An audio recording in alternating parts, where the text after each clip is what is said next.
It seems brilliant.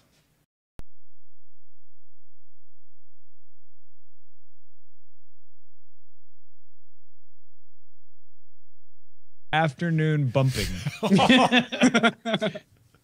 So it just has to get progressively more violent. So maybe the afternoon shoving. Yeah. Afternoon shoving is actually. That's why morning nudging. Just be like, morning nudge. All the way up to midnight murder. Yeah. Right. That's not before the 10:30 bludgeoning. And then I have you down for a 10:30 bludgeoning. Could you confirm, please? All right, I think we're ready to go. We'll just count it down. We do a little theme countdown at the top here. Piece of cake, if I can have it in front of me. There it is. And we'll introduce you guys, and then we'll go. You guys ready? Let's do this. Yes, save. Okay, here we go. We're recording, and it begins in 3, 2, 1. I have Current Geek! Current Geek!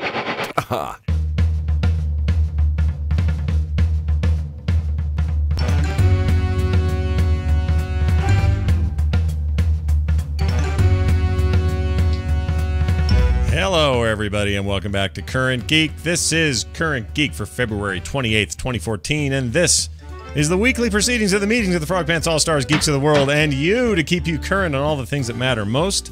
I'm Scott Johnson, and that is Tom Merritt. Hi, Tom. Hello, Scott Johnson. This is the best part of any Friday anyone could ever ask. It really is. You said it last week, and it resonated with me all week, but I think that because I had some sort of bone conduction going on when I listened to you, and it won't stop ringing. So there you have it. Well, you can smoke the resin. Well, never mind. Can you? Oh, man. Hello. Speaking of the vapors, we got with us a couple of great guests, and they are fantastic guests, guys I've been wanting on for a while now, and here they are. Ladies and gentlemen, join us first in welcoming Jonathan Strickland, host of FW Thinkwing, or Forward Thinking is maybe the better way to put it. John, welcome. thank you. It is very forward-thinking of you to have me on your show. Yes, it is, isn't it? Yeah. Because, I mean, here's the deal. You've been on a list for a while, and then we started to get forward thinking about it and thought, let's bring him on. Now it's all in the past. It's in the rearview mirror. Next week, Jonathan Strickland with rearview thinking. Great. I like to strike when the iron is lukewarm. That's right. After the show's been around a few episodes. Doesn't have as much kickback when you strike that. Exactly. Also with us, Mr. Bill Meeks of dogboyadventures.com. Bill, what's going on?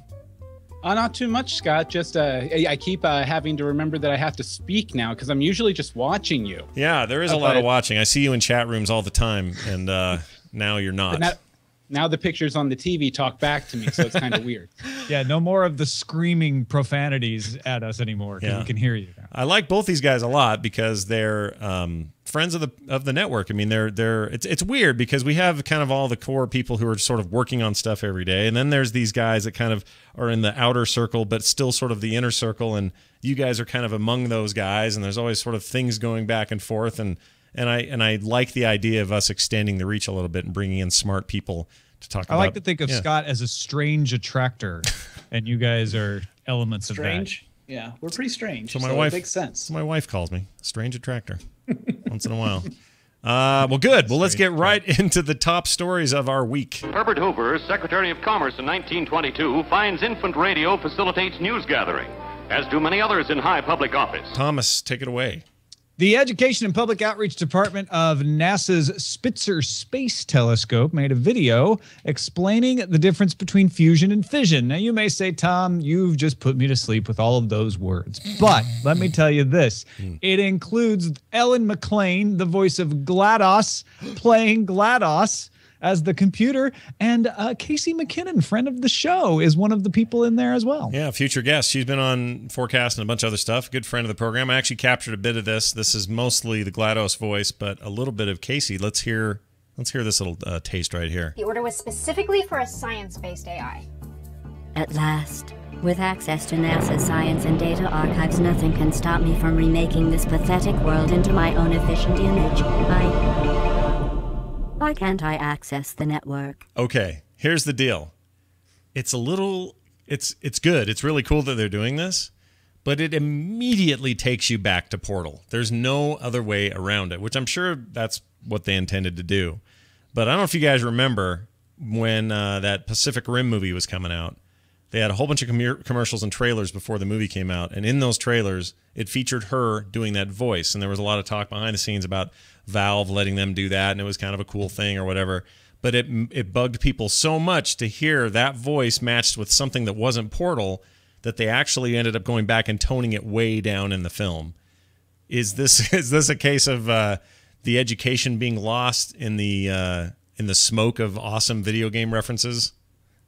I think it's a case of GLaDOS being forced into a Polaroid one-shot that's been painted white and sat on top of a desktop tower. Literally. Yeah. That seems about on par for Aperture, actually. Yeah, that sounds about right. I mean, it seems really cool if you're gonna do stuff or have NASA try to do a little outreach. Why not, first of all, hire the incredibly talented Casey McKinnon, but why not also then tap into, I don't know, the gamer culture a little bit and say, here's this. No, remember this voice? This is cool, right? Yeah. I love that it had such a great sense of humor, which, again, evocative of the Portal series, obviously. But it was also very refreshing to see something that celebrates science and is lighthearted and silly, has lots of jokes all the way through it, from the very beginning through the end, including those GLaDOS digs that you expect from the game. Sure. And it's from an official government agency. It's actually, it's not just someone who has taken the idea and repurposed it to make something educational. This is coming from the actual source, and I really enjoyed that. There's probably gamers in there. So, Bill, I want to get your take, but before that, I want to hear just a little bit more. Here's GLaDOS teaching us something for once. The sun's energy is formed in its core, which, remember, is very densely packed. When a photon of light is created by nuclear fusion, it's almost immediately absorbed by another atom and re-emitted in a random direction.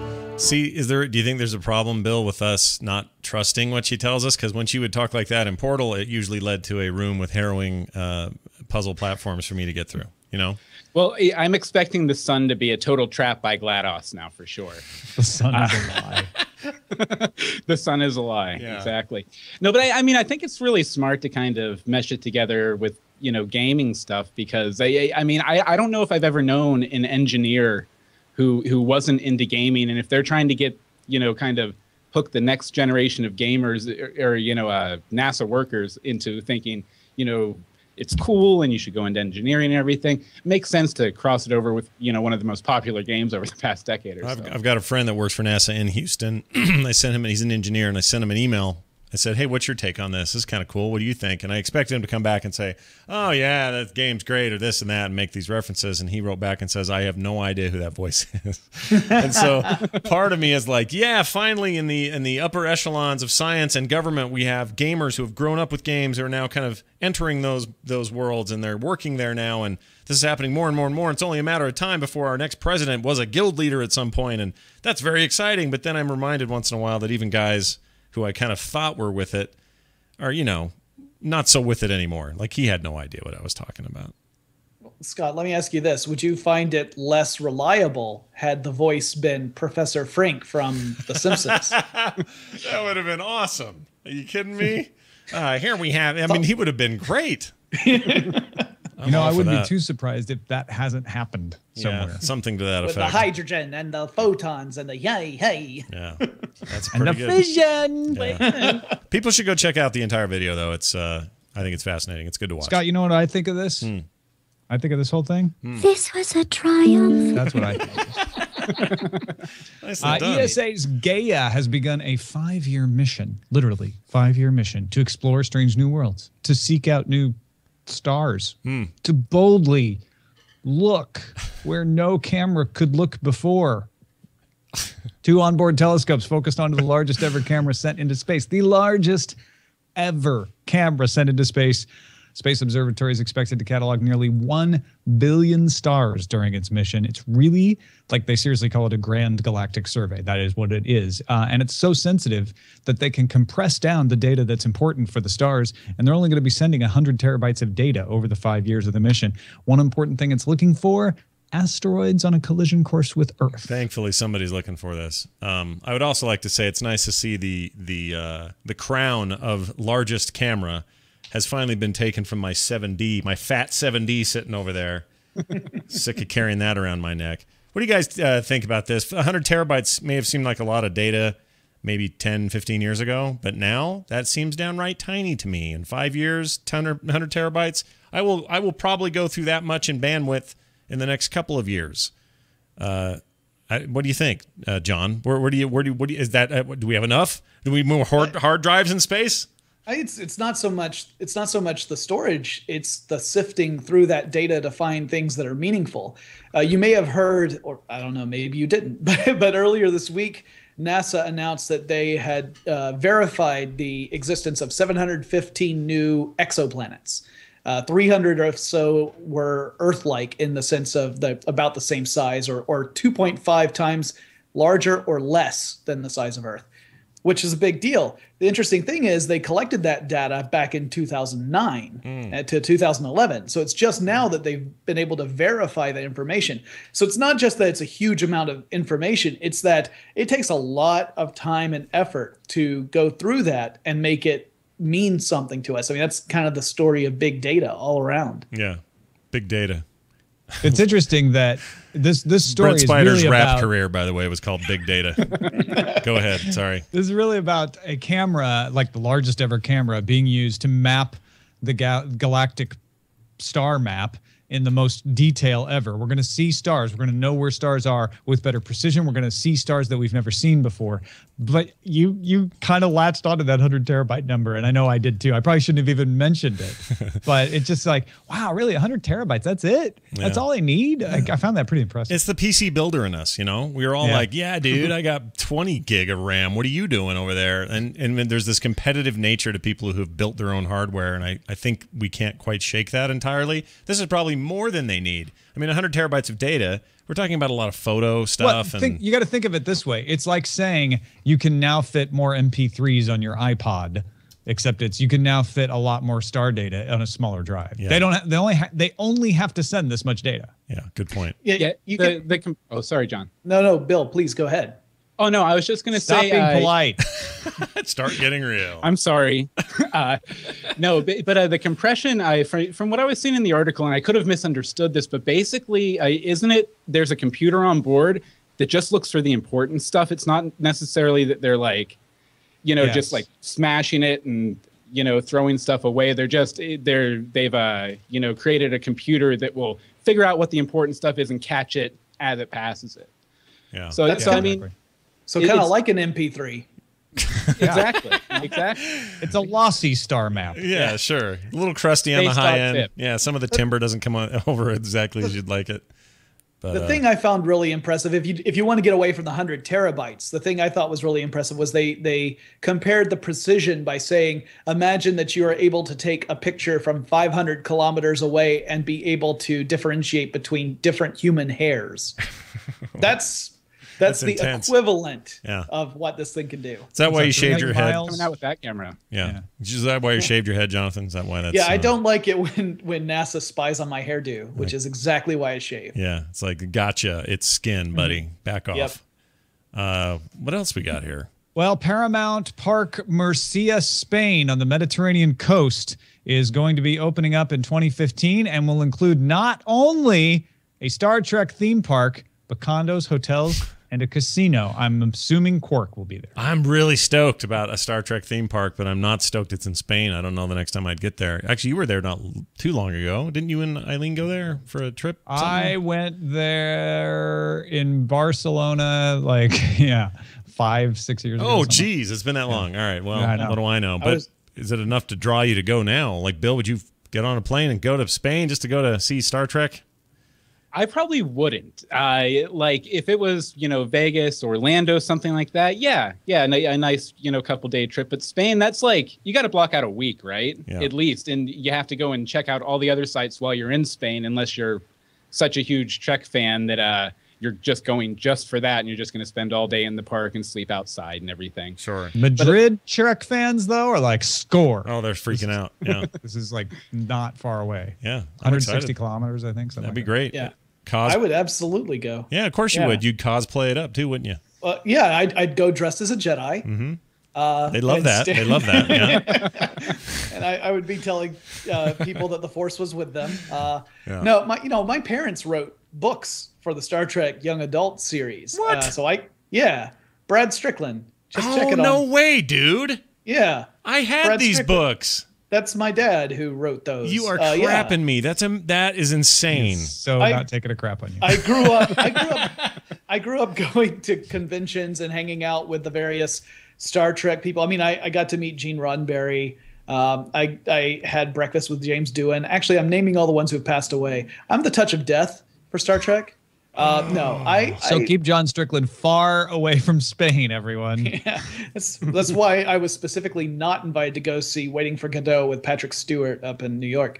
I've been a fan all my life. I remember attending the Atlanta premiere for Star Trek IV Voyage Home, or Save the Whales, however you want to call it. Yeah. So this runs deep in me, and I never got out to Vegas when the what was then the Hilton had the Star Trek experience there. I never managed to get out there and have that. My parents did, and they loved it. They had a great time. And so this would give me the opportunity to try that out. And I'd also really like to go back to Spain sometime. Dude, I was in my, I got to tell you about this book thing. I was in my 20s when I read the Starfall book, which was Starfleet Academy number 8 or 7 or something. One of those Academy books. Mm-hmm.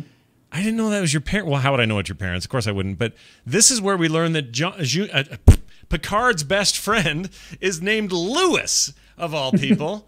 And I remember just being enthralled in these things, even though they were kind of like young adult, almost kids novels. I was still digging them in my 20s. I had no idea. That's amazing. Absolutely, yeah. If you want an autographed copy, you just let me know. I'll get you one. Brad and Barbara Strickland. Yep. Those are cool parents right there.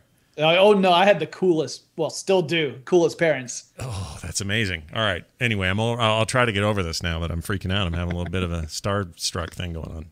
Now, I don't want to change the subject too quickly from talking about awesome parents and appear disrespectful, but we do have a story about cheese. Oh, good, because if there's anything that'll get me off parent talk, it's some cheese. It's our breaking news. Our breaking news on the cheese beat. Beep, beep, beep, beep. Cheese was found in clumps on the bodies of well-preserved mummies in China's Small River Cemetery number 5.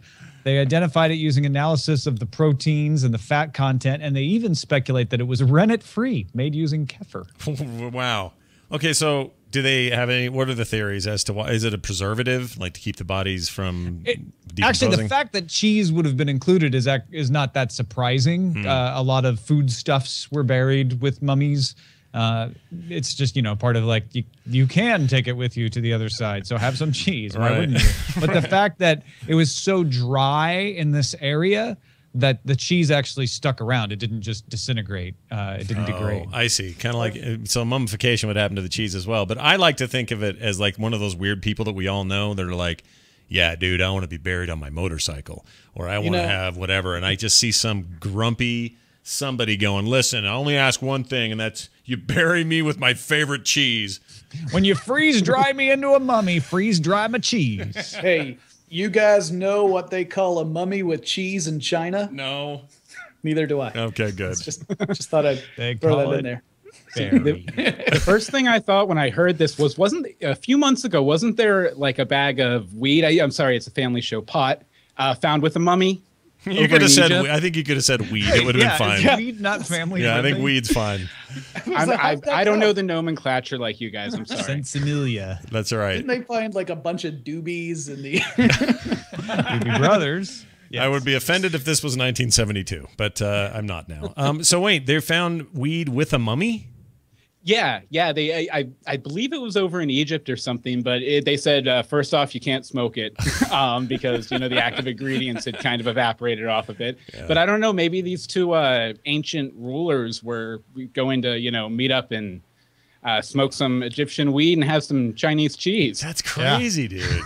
Why? I guess weed was. Bring the cheese into the afterlife. My guess is it was. My guess is it was medicinal then, and it wasn't outlawed or anything, and everybody thought it was all just fine. So that to me, that's as good as the cheese. It's like, yeah, I need my herbs because I'm not feeling well, and I need that in the next life.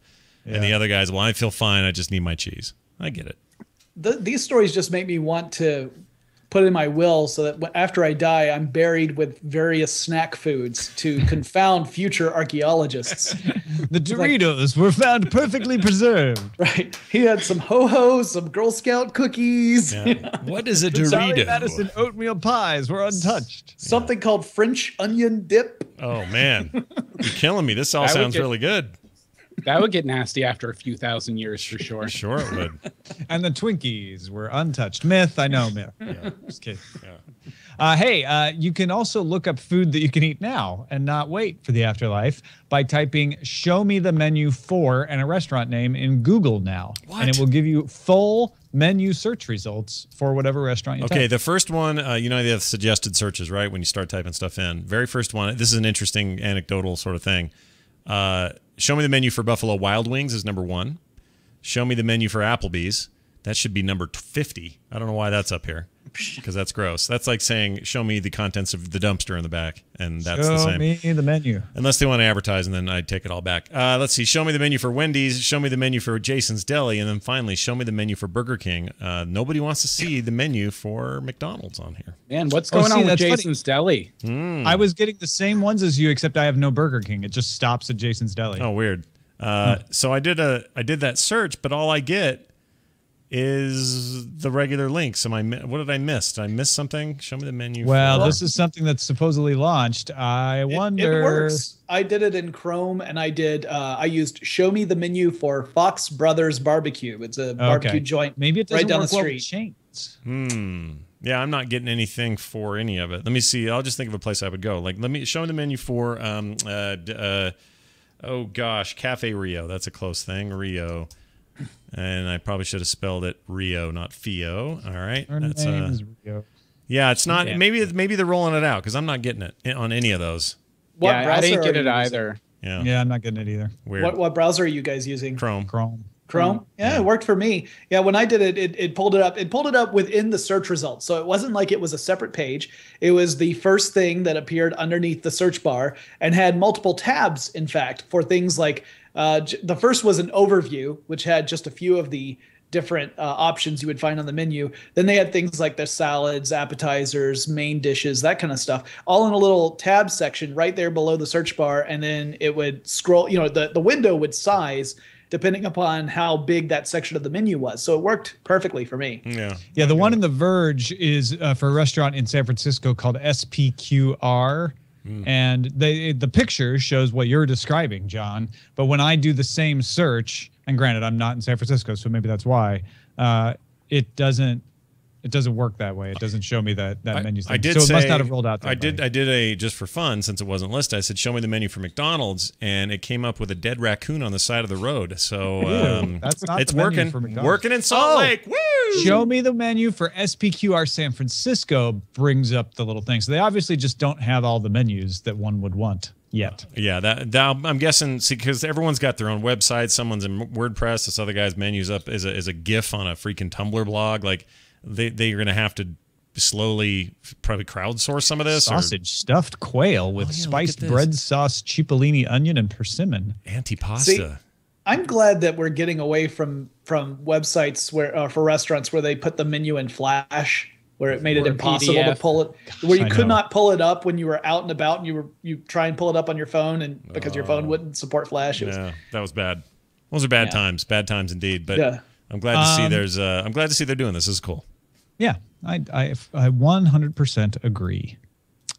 When is Mardi Gras? It's coming up Tuesday. pretty soon. I think it's March 4th, right? Well, Fat Tuesday is Tuesday, so that makes Mardi Gras stands for Fat Tuesday. Yeah, you're right. Yeah, so Kim had to remind me of this. She lived 30 minutes from New Orleans, and we're making all the traditional food on that day, and there's a big party planned and all that. We always do that every year, but I can never remember that Fat Tuesday is literally translated to Mardi Gras. To Fat Tuesday, yeah.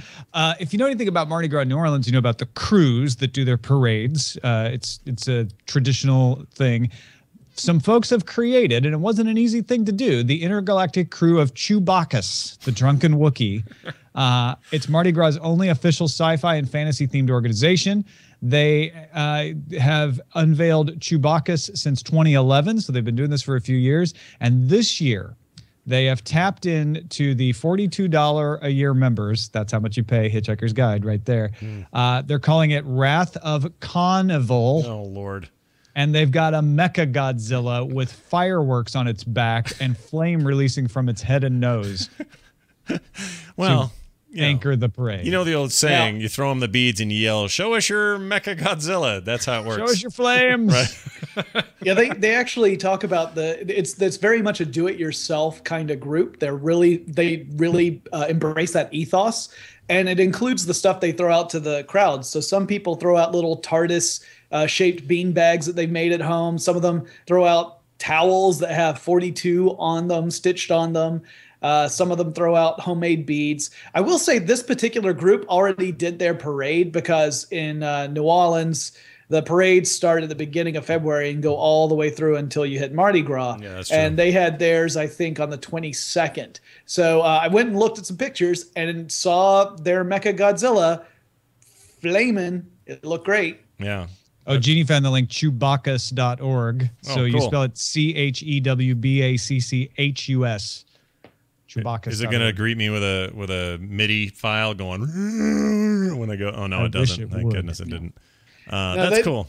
Their videos are great too. They are very well spoken, and they're very passionate in their geekdom. So two things that you love to see in the community. Bill, you guys, does this sort of thing ever get to you? I know in Atlanta you can kind of get a taste for some of that stuff, but no, I don't know what you're talking about. Bill, do you know what he's talking about? Yeah, I have no idea. It's not like the Super Bowl of geekdom takes place downtown every year. Yeah, you guys never see that. Yeah, we have an entire Dragon Con parade every single year. Sure. I mean, I appreciate what these guys are doing. It's really sweet to see. Well, yeah, and you know, open flames and thousands of drunken revelers. What can go wrong? Yeah, right. Exactly. But I trust everything people from Atlanta tell me when it comes to nerdy cons or cosplay or any of this. I just feel like you guys would probably know better than anyone else. Even a casual observer there that's not as into it as you guys are, they probably still have a better take on what it's like to be a nerd in a parade. So I'll always come to you. I tell you what's great. What's really great is going to the downtown area on the Thursday that leads into Dragon Con. That's technically the first day of the convention. It tends to be the slowest, but there's still people who show up in full costume to go to the food court, because you still have all the businesses that are located in that part of Atlanta active at that moment. You know, they haven't had their long weekend yet. And to see, you can always tell the people who have started their job there for that year, starting that year, because they're the ones who are just wide-eyed and can't believe that elves and stormtroopers and orcs and Jedi and Vulcans are all invading the Chick-fil-A. Yeah, I had someone while I was in line quit at one of the Chinese places where you go and pick all your stuff out just because they couldn't handle it anymore. They just freaked out and like just quit, just walked out. Oh, that's great. Yeah. That's great. Oh yeah, I'm sure the manager was really happy about it. Too many costumes. I'm out of here. I'm out of here. If I see one more Greedo, I'm gonna freaking pop. What is it with you and Guido? I can't say Greedo without saying Guido first. I don't know why. Han the shot the first. Jabba, he wants you alive or dead. It makes no difference to me. Yeah. What? That. Italians can email us at currentgeek@gmail.com. That's it for our big stories that start us off this week, and we're now. I do just want to say, as a coda to that story, lest you think this is a bunch of amateurs who are just like kind of throwing together a drunken party with a Chewbacca costume on. They have to get permits from the city. Oh, yeah. They have to get accepted in the crew organization, which dates back to the 1800s. It is very difficult to do. These people are highly organized, highly competent, and yet still able to pull off something as fun and cool and amazing as a Mecha Godzilla and a drunken Chewbacca parade. So all the best to them. Having been there in the middle of New Orleans during this, I can tell you there are way bigger things for them to worry about as organizers. So yeah. And all the stuff they make too is human powered, which is phenomenal. So I was kind of being silly and dismissive, but truthfully, these DIY guys are amazing. I saw some of the various pedal powered things that they have, and they're very much green as well. Nothing they have is running on gasoline or anything like that. It's That's what all makes that human Mecha powered. Godzilla so impressive. It really is. It's all human powered. no gas engines, nothing, no cars, nothing like that. It's amazing. Yeah, and New Orleans is great if you don't mind stepping on heroin needles while you're walking down the street. I consider that like you won't mind you won't mind after like 2 minutes. So. Yeah, something just kind of comes over you. You're like, this is all right. This isn't too bad after all. If I know my science, you float up off the bed while the camera moves with you. Breaking Bad reference. Nicely done. All right, it's time for this. In case you missed a look at one of the best-dressed beauties of the early 20s, here's another look at her. Had enough? It's our main stuff, and we begin with Samsung's Galaxy S5. It's here. It's got more power, more pixels, a refined design. Or is it all that different? Do we care? It bores me. It's big, right? This is not an Android versus iOS thing. No. This is for you Android fanboys out there who absolutely love the Samsung Galaxy. It's got a heart rate monitor that you have to keep your thumb on to use, and it's got a fingerprint reader for unlocking the phone and to getting access to some secure storage and apps and stuff. You swipe on this one, right? It's a swiper. Yeah, you swipe. So it may not work. Swipe or no swiping. There's a little reference for you Dora the Explorer fans. Yeah, it doesn't work, you say? According to The Verge, they said they had some trouble with it. That when you were, if you didn't swipe exactly vertically, it had problems reading the fingerprints. So I have a fingerprint scanner on one of my computers, but you can almost be in any angle and it'll pick up and work just fine. Well, this one, it seemed like you had to be really particular with how you did it. Explain to me why Tom probably has some on this as well, but why is it they've gone the route of, and we can maybe only speculate, but the route of swiping instead of just holding it on something? Is it just the action is kind of, I don't know. I don't know, Scott. I don't know what the actual answer is, but I can imagine that if I were Samsung and I've been dragged through the patent courts around the world for the past 2 years, I might not want to come out with exactly the same maneuver for unlocking. As Apple has. Hadn't thought of that. That's a very good point. And actually, I think the biggest feature that people are excited about is it's IP67 water and dust resistant. So it doesn't mean you can actually swim with it, but you can have it in, I think, up to a meter of water for 30 minutes, and it's not supposed to get water on the internals. That's so definitely if you're caught in a rain shower. You can shower with it. You can shower with it. They actually said that in the announcement. Yeah. Oh, that's not good though. Let's not get to a place where we can do that. We shouldn't be showering with our phones. So line too far. Yeah, right. I already have a Bluetooth speaker in my shower that can also act as a phone receiver, and I dread ever accidentally using that feature. Yeah, I just don't want that phone. Video calls. Look, showers are mandatory nudity in my life. I don't want a camera that anywhere near me in there. Like it's just even accidentally. Oh, photo stream's on. Oh crap! Sorry, I dropped the soap. Like we don't need that. Nobody needs that. That's not FaceTime. And what about the Galaxy Fit? I have in my show. Oh, sorry, Bill. Go ahead. Oh no, I was just going to say that's what the 4 webcams I already have in my shower are for. Oh right, all archival. Right, I understand. Bill's famous Panopta shower. See, now you asked about should we be excited about this? Personally, when it comes to Android phones, I use an Android phone. I'm an Android phone user, but my philosophy is I wait until after Google I/O just in case something gets announced at Google I/O that would change my mind about what I want for a phone. And so I'm gonna upgrade. I'm using a Nexus 4, and I've been using that for a while. But I'm gonna wait till Google I/O just to see if there's something else, and I don't want to have that buyer's remorse.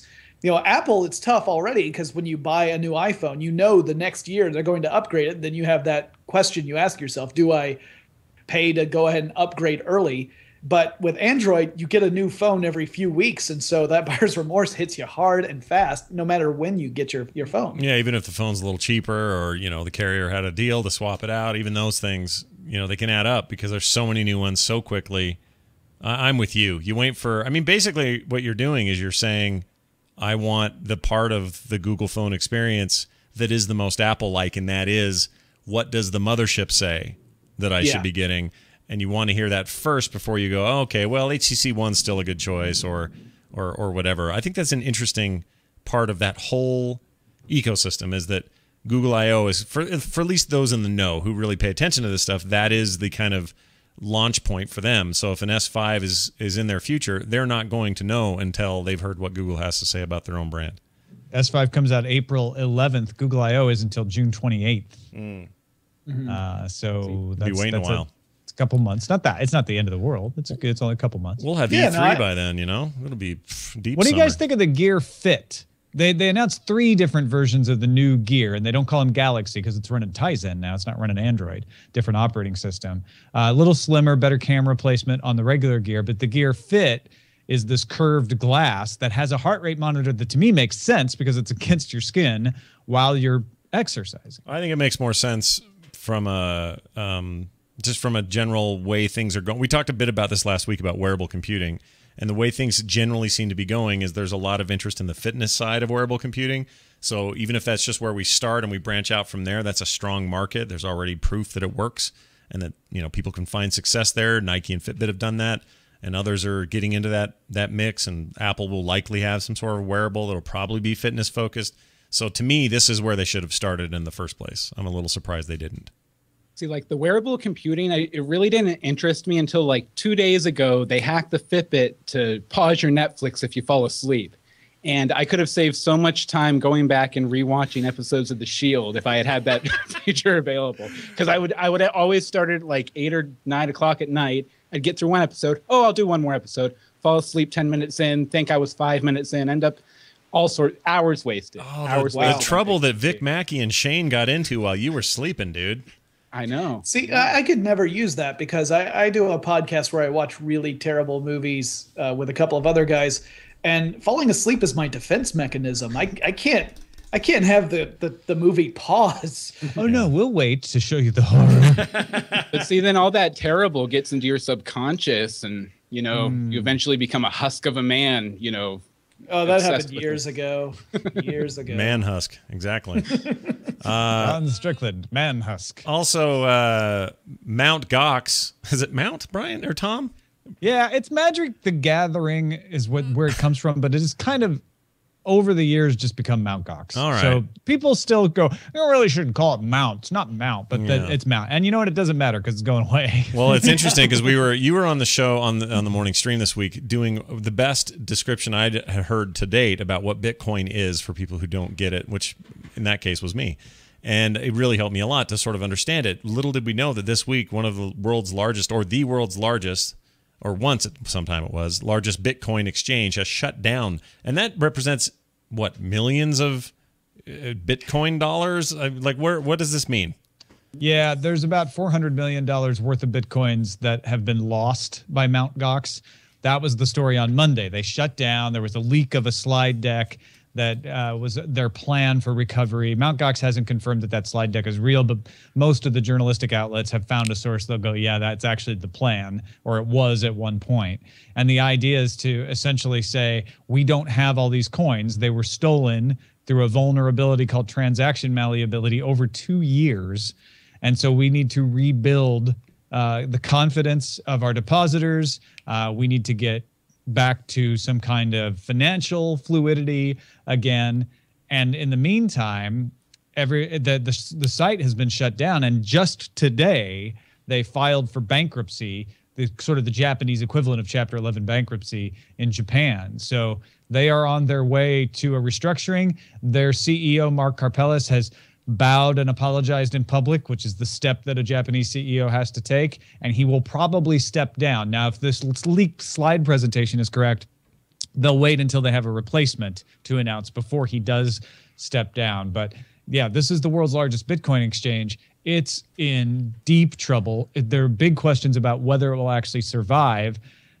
Bitcoin has dropped to about somewhere around $500, depending on where you look, and it hasn't dropped any farther. It seems like the other exchanges like Coinbase and others have rallied to say, hey, Bitcoin is better than ever. Just because one exchange goes away, that's just the growing pains of this system. Yeah, I guess I don't know. It seems to me that the way that you start worrying is if others start collapsing and there's some sort of chain reaction. Well, keep in mind, the collapse wasn't due to any kind of financial insolvency. This is because hackers were able to exploit a vulnerability. So it's not the currency's fault. You could actually say if bank robbers robbed a bank, 4 states away and got away with millions of dollars, you wouldn't say it was the dollar's fault. It was the currency's fault. You'd say it was a lack of security at the bank. Somewhere that system failed. And, I've been really critical about Bitcoin. I've written extensively about Bitcoin.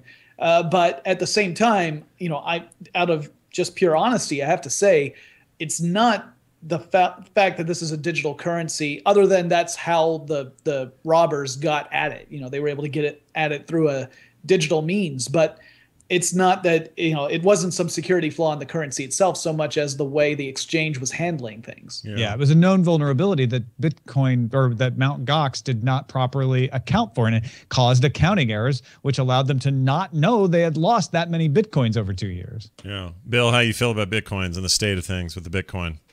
Well, I have like 0.00059 something Bitcoin, so it really doesn't concern me. But the one big worry, as you guys were saying, was just the currency tanking. I'm not an economist. I don't even pretend to know a lot about it. But I'd imagine a lot of the people who have Bitcoins, they're into the whole Bitcoin scene. They're big fans of it, so they understand. They just kind of have to ride it out. They're not going to go run and get their money out of the savings and loan, like in It's a Wonderful Life or something. Yeah, we're not to that stage yet. Their Bitcoins aren't here. Right. Yeah. They're all proponents at this stage, right? Like everybody wants to see it succeed, at least if you're involved in it, and they're less likely to be like, there's no man to not trust yet, because they are the man, kind of. And it's the value of a currency is completely dependent upon people's faith in it.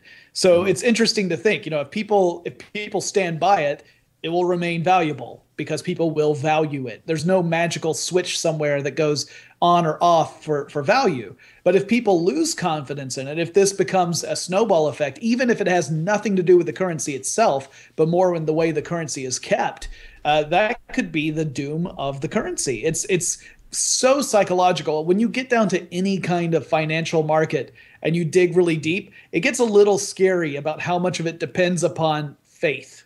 Yeah. Yeah, it's basically. Go ahead. Go ahead, Tom. Oh no, I was just going to say it's basically all. Everyone agrees to pretend this stuff has money or value, rather. Right. Of course, it has money. Yeah, Go like ahead. money, like this $5 I have in my pocket. Me giving that to Tom for services rendered, like he's gonna, I don't know, change a light bulb for me.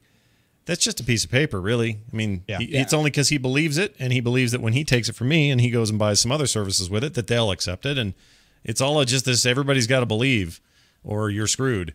And the other thing that's interesting, I read an article today from someone arguing that this has actually shown the strength of Bitcoin over normal currency because there's no too big to fail. Mt. Gox can implode, can go down for weeks at this point, and yet the currency continues to work because it is distributed, because there is no central agency, there is no Fed, there is no concentration of all the Bitcoins in one place. And so it's actually more resilient. You can decide whether you buy that argument or not, but it's interesting to think of it from that perspective. Yeah. And Forbes actually had an interesting little article about some arguments within the Bitcoin community, some saying that another institution, perhaps a government institution, should bail out Mt. Gox. And the others saying, no, that's exactly the opposite of what we want. We want no regulation, no governmental interference. So there's some disagreement in the community. And I expect that some of that is because some of the people who are in the community are investors who are using Bitcoin as a means of investing money. There are others who are really what I would call true believers, the ones who think of it as, this is the currency of the future. And there's a disconnect there within that community. It's really interesting to see this kind of communication going on as the story unfolds. Well, I'm a big fan of two things about it, and then we can move on, and that's this. First of all, Tom is way too expensive for changing light bulbs. He asked too much. $5 is too much money for a guy to change a light bulb. You pay me in Bitcoins. Well, all right. We'll see about that. And secondly, how cool is the name Mt. Gox compared to like First American Credit Union? That is so rad. And I hope they're all like this. I want like Fiery Pit of Doom says that we're up 2 points or whatever. I want like weird ass future names. Check the Wink Dex. All right, the Wink That's the Dex. Winklevox Index of Bitcoins. Those guys. And you can see all the major players. Is there an animated GIF of them rowing a boat while we wait for results or no? Okay. There's Bitstamp, Bitfinex, BTCE. Listen, how science fiction and bad movie does it sound that two twins are running the future of currency? It just seems weird. Like these two guys in an office, a pair of twins going, finishing each other's sentences, running the financial world. I like that your version, like somehow they've turned into the twins from The Shining. Yes. Come play with us. Holding hands. Finance. Holding hands and walking around all creepy. I'm not into it. Well, everybody knows that an interest in boating is a big warning sign for evil. So, of course it is. One last note here about Google Hangouts. What's going on with the iOS Google Hangouts, and why are people so excited, Tom? Well, Scott, I'm glad you asked. The Google Hangout app got updated for iOS, so now it can do things like record little video messages. It essentially is working like WhatsApp. Or one of these messenger service. It has stickers now. And some of the Android folks are a little upset because features are coming to the iOS version of Hangout before they're coming to the Android version. This happened with Maps and some other things too. It's always real brief though when that happens. And it is kind of weird, but I think it's rare. I think they should all calm down. It's fine. There's nothing wrong with us getting something first. Calm down, Android people. Jonathan, I sent a calm sticker to Lamar Wilson earlier. He liked it. Did he? Yeah. Oh, well, good. He uses iOS though. Oh, all right. Well, we should all give it a shot. Before you give it a shot and play with that, visit our friends at HelloFresh.com. If you're looking for some amazing food and you want to make it quickly, let's say 30 minutes or less, you got a date coming over, you want to impress them, you're thinking to yourself, man, if I could make this spicy noodles or this peppercorn steak with rosemary potatoes and roasted broccoli look good, then give me what I need. And they'll do that. They'll send you the farm fresh ingredients straight to your door, freezer boxes, all the ingredients. A little bit of salt is needed. Guess what? It's a little packet comes with it. It's awesome. 30 minutes later, you're the hero, and they love you for what you made. And it's amazing food. I've had it myself, and it is incredible. The code is CurrentGeek50, and you want to use that at checkout. That'll get you 50% off if you're a first-time customer. Visit HelloFresh.com right now and see if they deliver to you. That's HelloFresh.com. It's time for the pop quiz. America scores and wins. All righty. First of all, I want to say the allegations of bribery are totally blown out of... nobody brought those up. Nobody did. Somebody the other day, maybe it was today, I can't remember, somebody tweeted and said, you should have Veronica Belmont on and see how she feels about the scoring. And I said, she was on our first episode like 5 weeks ago. So there you have it. All right, you guys, you know the drill. You're both going to be quizzed. I'm starting with John. John, these are How Stuff Works trivia, okay? All right, I want to point out that this is before the question's asked, so it's not arguing. Right, right. But I the reason why I know how stuff works is because I spend weeks researching it. So this is going to be a blast. All right, good. By the way, Tom, since he just indicated that he's listened to the show and understands the rules, I think you ought to get maybe a half a point for that before we even start. No, rulebook says since he used the caveat of before, he can't actually earn all right, fair enough. You neutralized your possibility, but still, you're not losing. So here we go. Jonathan Strickland's questions begin with this one. What part of a copier acts like a balloon and is charged with a special kind of static electricity? That would be the roller, right? That would not be. That would be the drum. Oh, wait. Whoops. That's the sound we need. Thanks. The drum. Scott loses a point for that. In a movie projector, what does the part called the dowser do? It looks for water under the ground. Incorrect. That is cuts off the light before it can get to the film. Number next. What is the job of a car's transmission? Oh, that's in order to shift gears so that you change the torque of the engine so that the power from the engine is converted to forward motion along the rotating tires. Good Lord. You are so correct on that. Next up, what parts on a pinball machine control a variety of objects such as bumpers and drop targets? Solenoids? Correct, sir. Nicely done. Jeez. Next one. On a CD, what are the areas called where the data is stored? The shiny part. Oh, pits or the pits. Pits and lands are the two. Yeah. And I played that game as a kid. It's a board game. We had a lot of fun with the family. Pits and lands. Hours spent playing pits and lands. Oh, yeah. I liked how it went whenever you went over the pit. Those are the ones, yep. Next up, what is the name of something that has two or more forms of the same element that contain equal numbers of protons but different numbers of neutrons? Oh, that's isotopes, right? Correct, sir. Nice job. Good point. It's also a minor league baseball team in Springfield in the Simpsons. It is. And it's also a real minor league baseball team in Albuquerque. Oh, really? I didn't know that.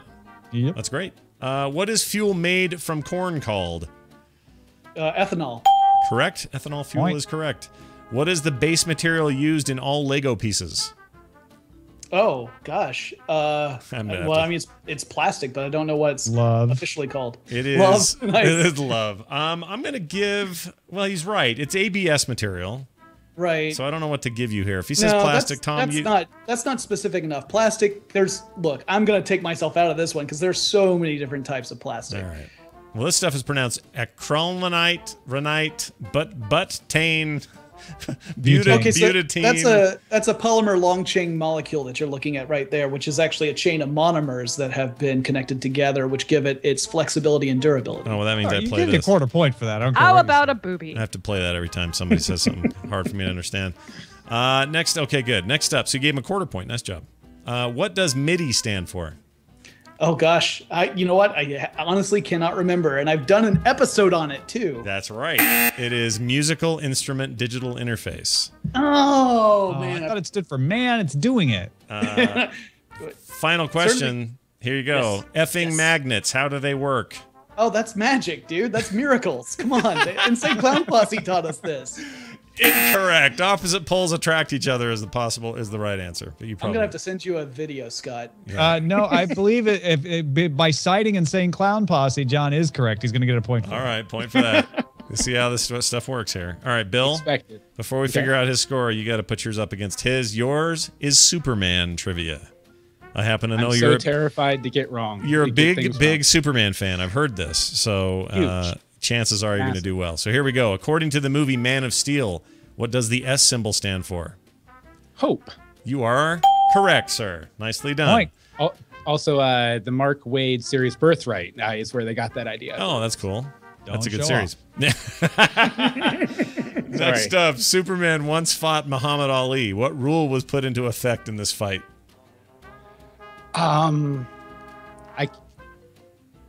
What was it? The where he had to be exposed to the kryptonite that took away his powers? Oh, you're so close.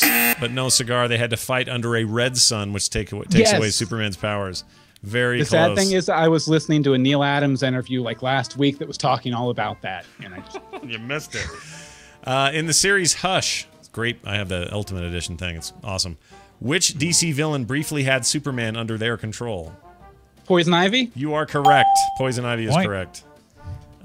Excluding Superman, how many people are on the cover of Action Comics #1 from 1938? Excluding Superman, I think 3. You are correct. 3 people. Wow. Good guess. Nice Point. job. Have it right up here. Next one. Next one. Superman has a dog named Krypto, unfortunate as it is. In which issue of Adventure Comics does Krypto first appear? I really hate that character. I really love that character. I love it Adventure? so much that I'm just going to take a random guess. 247. Oh, 210. That might have been Legion of Superheroes. 210. You were in the right decade or right century of numbers. Next up, what actor was selected to play Superman in the scrapped Superman Lives? Nick Cage? You would be absolutely correct. Nice job. Point. What is Clark Kent's social security number? Ice Swarm, bringing it. Yeah, bringing it hard. Supposedly this is Krypton didn't have it. Well, they didn't have any kind of Trick social. question. No social security on Krypton. We had no social safety net. I here. have no idea. I'm going to guess 1 because he's #1 in my heart. 092096616. That one's a hard one. It was You get- his apartment address. I'd know. Yeah. Oh, well, you might have to know that here in a second. Well, actually, I'm not sure. When is Superman's birthday according to the Kryptonian calendar? No idea. No idea. The 35th of Orcs, year 9998. So there's that. See, these get really tougher as they go along. They do, don't they? That's the orcs, man. What is the effective range of gold kryptonite? I believe it's like 10 or 15 feet, isn't it? I know he can be in the same room, but across the room. 2 feet. Two 2 buzzes, feet. 2 feet. No points. It removes their power at that range. And then finally, your final question. Here it is. The big one. Hold on, where is it? Here it is. Who was the first criminal sent to the Phantom Zone? Oh, was it Quexel? If you spell it like Jack's Ur, that would be correct, but it is not correct. Man, see, I knew I was going to blow it on this one. You did all right. Such pride You did better than I would have ever done with these questions. So I think you deserve some credit for that. Tom, please, let's see how they did. Add them up. Well, I have to say, this was very, very close. And in fact, if John Strickland hadn't known his Insane Clown Posse, it would have been a tie. But he did. And so he just barely edges Bill 5.25 to 4.25. Oh, my gosh. That was a close race. So for the loser, Bill, I've got to play you Sad, Death, and Flappy Bird. Here you go. There we go. 1. I got a score of 1.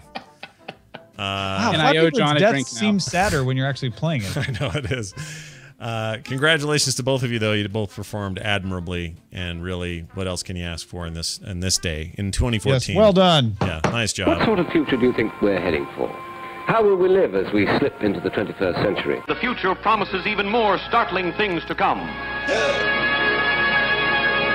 Welcome to the Forecast segment. It's an old show we used to do that is now a segment. It's been relegated to being a segment. It's kind of like, I don't know, the principal becoming the janitor later on, I suppose. No. This is like some superstar athlete coming back out of retirement to play in the softball game during the All-Star break. This is like that lady who ate a lot of butter on Food Network. What's her name? Paula Dean. This is like her trying to claw her way back up into food interest now. They're equating our show with Paula Dean.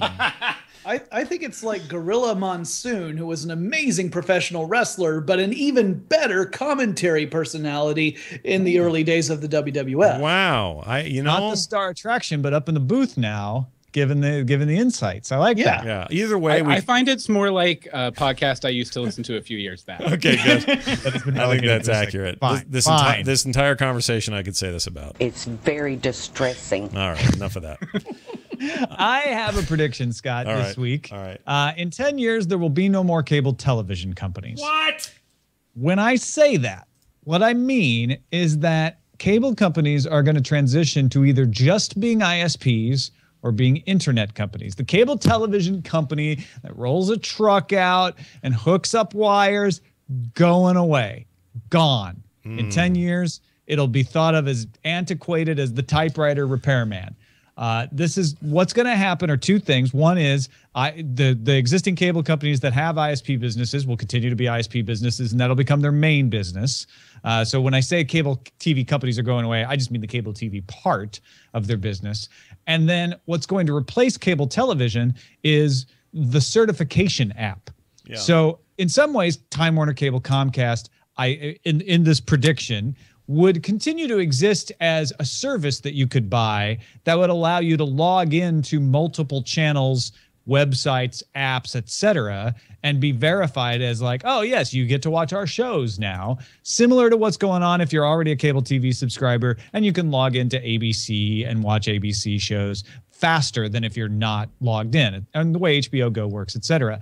And Hulu and maybe some other companies will become direct competitors. Hulu will become a cable company. They will be like, yes, because they're already doing it with ABC. If you pay for our Hulu service, and maybe they'll have tiers, then you can watch companies' shows on our service faster than you would just ad-supported out there on the general internet. I tend to agree with you. I think if you would have gone, it's a little bit of a different scenario, but if you go back to 1994 and say, hey, everyone, Earthlink, AOL, NetZero, these people, that's all going away, and they're going to be completely irrelevant in the way that they're known now. I mean, AOL still exists and does things, but they are not known as an ISP anymore. You would have laughed. You'd say, well, no, this is all up and coming. We got the long tail going on this, and it didn't happen that way. And I think that that's how these kinds of, not volatile, but these kinds of fluid services are going to be. They're just going to change, evolve, and Comcast will not be. They will be a content maker, a content provider, but the idea that it's through cable and you need to hook up a cable box and all that, I completely agree. I think that stuff's going away. Now, one of us, Bill, I think, you work for a cable provider, right? Yeah, I work for AT&T. So I am dying to know your take on this, because you're in the thick of it. Mm-hmm. I actually kind of like Tom's idea. I could see them, getting mad, silly profits more so than they probably deserve by acting as sort of like like maybe if they were like a clearinghouse to where, you know, all the various, like Tom was saying, like maybe, you know, they could set up the infrastructure for charging for it and dealing with the DRM.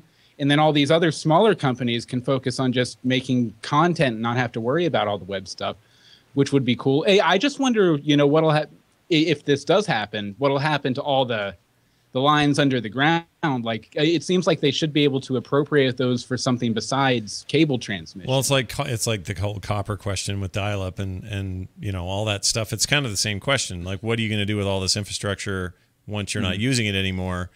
And, you know, like, here's the deal. AOL, while I said they're not really an ISP anymore, they are. They've got tons of legacy users, but tons compared to what they used to have is not very much. They have, you know, a very small percentage of people. But they're still there. They're still paying for monthly dial-up in some weird part of the country, and they're not going to change or go use anything else, and that's just fine with them. So there'll be this legacy thing, I think. John, how long does it take for that transition to the point where, you know, can they ever say end of life for cable? Can you ever actually go, even if your whole main business is all internet-based thing like Tom's describing, at some point you have to be able to say, well, we have 1,000 subscribers still to our old system. What are we going to do with those people? They'll give them special tuners the way we did when the great digital switchover for broadcast over the air. Yeah. You remember that? Yeah, it wasn't that long ago. Mm-hmm. You know, I actually can see this transition happening in some ways already because I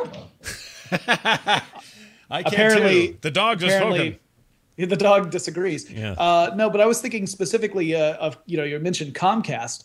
Well, Comcast is my personal provider here. I mean, not my personal one. They also do other people.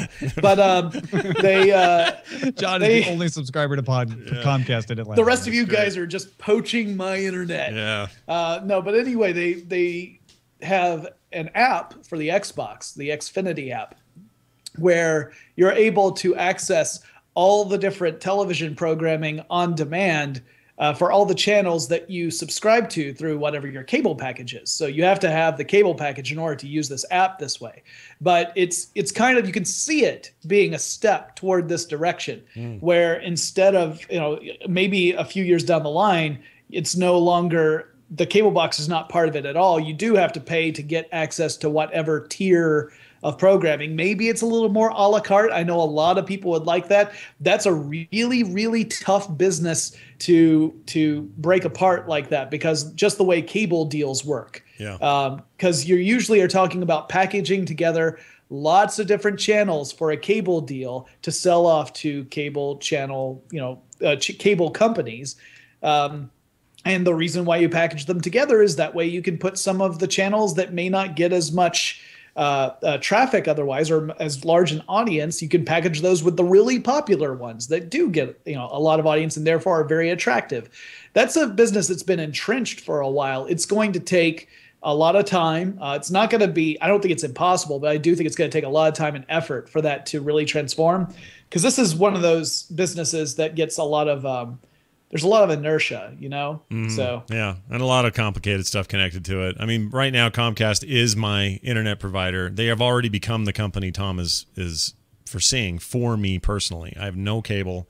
I didn't ask for it. They seemed confused when I told them that, but nonetheless, they just gave me a really good internet connection. That's all I ever needed from them.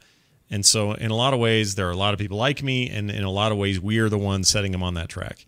And I think the writing's on the wall. So it'll be interesting to see how it all plays out. DirecTV has an app like John's describing. Time Warner Cable, I think, has a Roku app right now that they're testing out. So there's, yeah, you can already see a few signs of this sort of thing in the offing. Yep. It's happening. I mean, a lot of the TVs right now are coming with like Netflix and Hulu and Tetris and all that stuff too. So I mean, it's a matter of time. The three big providers. Yeah. Yeah. They need to get better though. Man, I bought a 70-inch TV for last Christmas when they were on sale, and they've got built-in apps, and they suck. They're terrible. Oh, yeah, the Roku experience is way, way better, even with that Netflix update. Yeah, and even the UI is one thing, but the actual quality of the stream over the exact same connection, a hardwired, 10BASE-T connection into the back of that TV, was so much worse than my Apple TV, my PS4, or any other device I plugged into that thing. It looked horrible, artifact all to hell and back.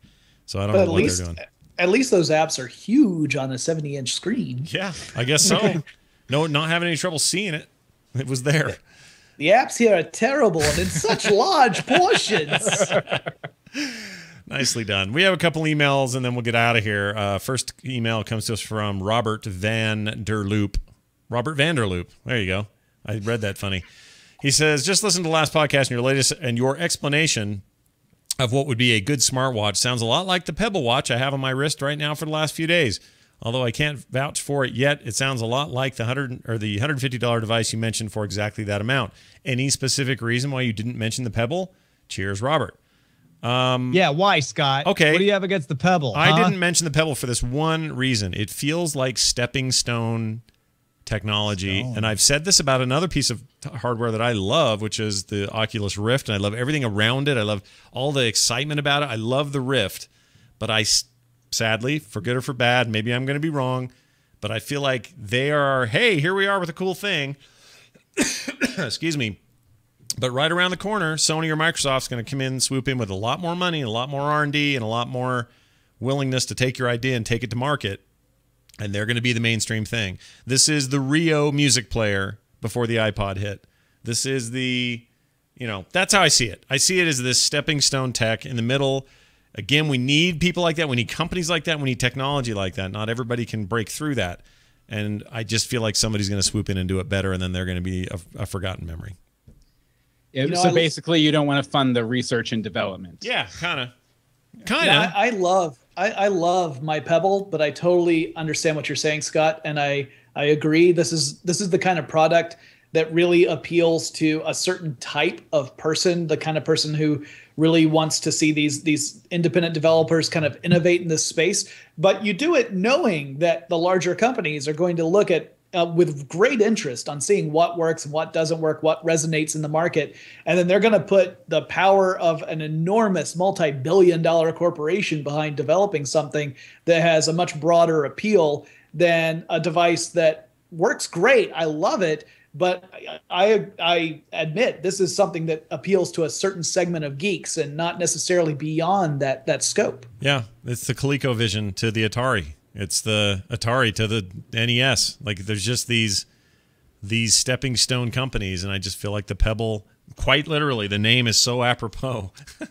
It's a pebble in the river on their way to the big rock, which is going to be probably going to have Apple or Android's name on it. And I don't know how they get around that. That's just the way it's going to go. But it's still cool. Don't get me wrong. It's great. And I'm sure if people like them, I mean, and they could break the trend, and people break the trends all the time. There's no reason Apple should be who they are today. If you look back at them in 1995 or 1994, you would have laughed and said, what? That company's going out of business. I'm not buying stock in that. What a joke. Well, that would have been wrong. So you can be wrong, and I'm probably wrong. But it's just a feeling I get about that thing. Final email. Oh, go ahead. Oh, no, I was just going to say I'll hop on when they can put a screen actually into my wrist. Yeah, how about that? Implants. And then I can take it in the shower. Yeah, implants. Oh, shoot. I'm contracted by law. If I say implants, I have to play this. How about a boobie? All right. Thanks, Veronica. I appreciate it. Here's one from Brian D., our final email. It's pretty amazing for something in the prototype stage. There's two versions, and he's talking about robotic arms combined with 3D printing. And we got a couple of links here. This is stuff that's very visual, so those listening to the podcast aren't going to be able to see this. But you do want to check this out. We'll put these in the chat room so you guys can look at them now. But basically, these artists have developed these machines, and they're essentially just adapting existing 3D printer technology with existing robotic arm technology, and the results are kind of stunning. Essentially, what you're getting is just really neat, mathematically perfect patterns and really strange sort of shapes and twists. Instant rebar. Yeah, really is what it looks like. It does look like rebar. Yeah. You're right. Like, it's just crapping out this metal rebar stuff, but the stuff they're making is just so precise, which some, artists would argue, well, that takes out the human element and takes out the happy accidents that make great art great. But you still have to admire this just machine precision of what these things can do together. And in a lot of ways, we're duplicating this with 3D models that go to 3D printing, and they're making mathematically perfect representations of what you made on screen. So it's not that different from that. But really, really cool stuff. So big thanks to Brian D. for sending that to us. I appreciate it. And I'm going to cough real quick. Here's my cough switch. Hang on. Ooh, yours works good. Yeah, it's not bad, right? Nicely done. I recommend it. It's made by Rolls. It's made in the U.S. Rolls like ROLLS, and it's True. called the Mike Mute, and it's awesome. I just use the mute switch on my mixer. Yeah, Mike Mute was the actor that played that third dude in the second Superman movie way Magic back in the Mike day. Mute. Yeah, he was the muted. That's it. We're done. Thank you for that. By the way, email us at currentgeek@gmail.com, and we would be happy to read your emails right here on the show. Oh my gosh, Jonathan Strickland and Bill Meeks, you guys were fantastic. John, what is going on with you that you want to sort of pimp out to the world? Yeah, I got this little personal project going on with a friend of mine. Her name is Ariel Caston, and she came up with this idea for a web series where we take two geeky ideas and then smush them together, and then we postulate what would actually happen if you combine the two. It's called Large Nerdron Collider, and it's actually the web series is up on YouTube now. Our 5th episode went live today. It's a Game of Firefly, or it's Game of Thrones meets Firefly. So yeah, go to youtube.com/Large Nerdron Collider, all one word, and check it out. We're really proud of it. It's been a lot of fun working on this series. We've got some great ideas. I'll give you a heads up. There's a sneak peek. We've got a major episode in the works called Cabin into the Woods. Going to be a musical extravaganza. Wow. That is genius. Well done. That's fantastic. Very cool. And of course, John Strickland on Twitter and just all over the damn place. So keep your eye on him. It's not hard to do. He's got this great pate that you just see from miles away, and it's fantastic. I am a brilliant man when the sun hits me just right. That's right. Bill Meeks, what are you up to that we should tell folks about? Recently I've been writing books, actually. I've been writing a series of books called, the series is Dog Boy Adventures, and 2 books out right now, Dog Boy Den of Thieves and Danger on Liberty Pier. Basically, 13-year-old superhero named Bronson Black gets some magical powers and some magical tricks and uses them to fight crime. I'm basically taking that feeling you used to get when you read the Hardy Boys books. Yeah. I'm trying to replicate that while not being complete crap. So I hope I meet that goal. But you can check that out at dogboyadventures.com. And I also do a podcast all about the ABC series Once Upon a Time. And you can find out more about that at greetingsfromstorybrooke.com. And on Twitter, I'm Bill Meeks. Oh, I should have my wife listen to that show. She loves that show. That Once You Upon a Time. should. I hear the podcast is really, really good. Yeah, I've heard there's good people involved. Yes, and I'm glad your tooth is no longer larger than the rest of your face. That was a terrible time for you. And I'm glad that all worked out. I had like an extra head on my jaw. That was insane. Tom Merritt, anything else before we go, sir? You know, all I want to say, Scott, is this is my favorite part of Friday. Yeah. Thank you so much. What he won't say is that this is his favorite show to do all day today, and I don't blame him because we want to have good feelings all around. But I agree with Tom. This is the best show we do. No, I do love it as well. It's a great way to end a week, isn't it?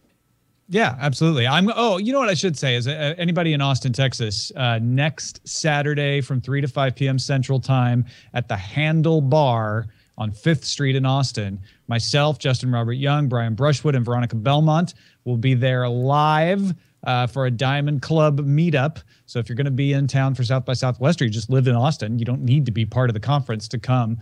Come and hang out. We got Tay Allen's going to play. Possum Posse's going to play. It's going to be a fantastic time. That's awesome. That's totally cool. And so excited for Schwood. He won't hear this, but so excited for his new show on Nat Geo. He just knocked it out of the park yesterday. Good.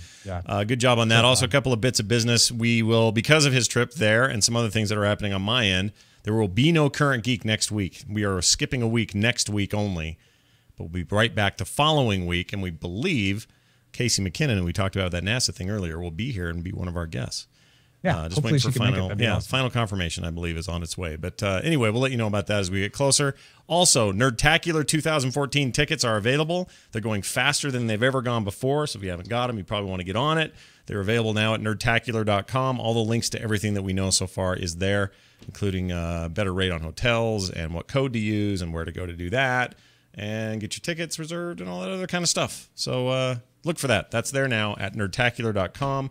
I'll be there. Tom will be there. In fact, all those names you just mentioned will be there, plus a ton more. Yep. So looking forward to that very much. Thank you guys for listening.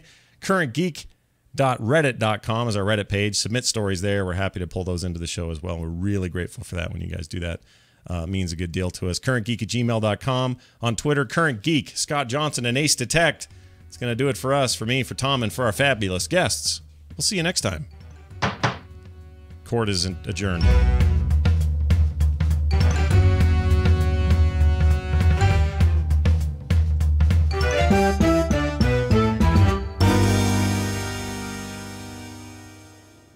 All right. Nicely done, everyone. That was a lot of fun. There'll be a little something extra in your tuna salad. Pickles. Dolphin. Oh, jeez. That would be bad. That would be real bad. You guys were awesome. Seriously. Thank you from the bottom of both of our hearts. That was great. Yeah, hearts. Yeah, hearts. Groins. No, seriously, that was a lot of fun, you guys. Thank you so much. Oh, definitely. Scott, I just wanted to apologize. I know you were probably looking for a little more insight on the cable thing. Honestly, it's never come up before when I was on a podcast, so I wasn't sure what I was allowed to talk about. Totally understand. So, it occurred to me after you said it. After I saw that in the notes, I went, oh, yeah, maybe he can't say as much about this. And working my parent company being Discovery Communications is a little rough for me too. Yeah, cable's going away. Well, I tried I didn't even think about Bill, but I tried very hard for John to steer it away from what the content company's going to do and just leave that bracketed off. Yeah. I didn't even think about it. This is the worst prediction I could have possibly picked. I'm so sorry. I predict that John and Bill will die in a fiery embrace at DragonCon 2014. Right? I mean, seriously, what is wrong with me? I think it went fine. I think it was a fairly positive spin because I just feel like. No, I think so too. Yeah. I think so too. I really think because I mean the point that we have to make, and I was actually going to make this in the show, but I didn't want to steamroll too much. Is that these companies are thinking about all of these things. I mean, they see where the trends are going. And even though right now the trends are not overwhelming, I mean, we talk about cord cutting and stuff, which is definitely a trend, but it's still a very small trend in the grand scheme of things. But these companies are already thinking about that because they realize that the landscape today is going to be very different than the landscape in 5 years or in 10 years. And if they don't think about that, then they risk being left behind. Sure. So we know that these things are going on. Now, in my company, all of those discussions go up so much higher above my pay grade. I am not privy to what they are, but I know that there's a lot of serious thought given to it. Yeah, you're just telling you just need to worry about how does that washer clean your clothes, and how can I do an article about it, and then you're good. Right. Yeah, totally understand. Well, that's awesome. You guys were great, even despite that. And I didn't even occur to me that you guys held back. I think you were fine. Yeah, no, it was good discussion. It was awesome. Yeah, way to go. Well, everyone have a good discussion. Have a hell of a weekend, and may all your Atlantas be non-snowy, because I know what happens there when that happens. Well, right now it's cold again, but we had 74 degrees the other day, so we were doing pretty well. I've been wearing shorts the past couple days.